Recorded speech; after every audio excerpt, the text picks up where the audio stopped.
আচ্ছা, আজকে কি বলো তো, আজকে কিন্তু খুব একটা স্পেশাল দিন। আজকে হলো 5ই ভাদ্র, ঝুলন যাত্রা শুরু হচ্ছে। এরপরে তো জন্মাষ্টমী আসবে, আর জন্মাষ্টমীতে পুজো করব, রাধা অষ্টমী। কত আনন্দ হচ্ছে, সারা বছরে এই দিনগুলোর জন্য অপেক্ষা করে থাকি কখন যে আসবে আর পুজো করব। আমার তো এমনিতেই পুজো করতে খুবই ভালো লাগে। আজকে তো ঝুলন যাত্রা শুরু হচ্ছে, তাই সকাল সকাল উঠে প্রথমে গোপালকে স্নান করিয়ে নিচ্ছি, পুজো করব।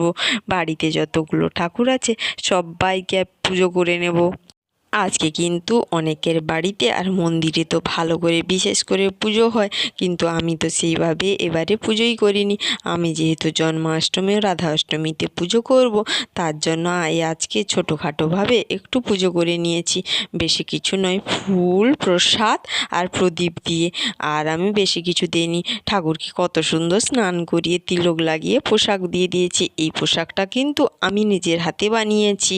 তারপর সব দেবদেবীদের ভালো করে ফুল দিয়ে বসিয়ে দিয়েছি। প্রসাদ তো দিয়েছিলাম। আমার গোপালকে কত সুন্দর লাগছে দেখো তো, কত সুন্দর হাসছে। তোমাদেরকে ঝুলনের অনেক অনেক শুভেচ্ছা থাকবে।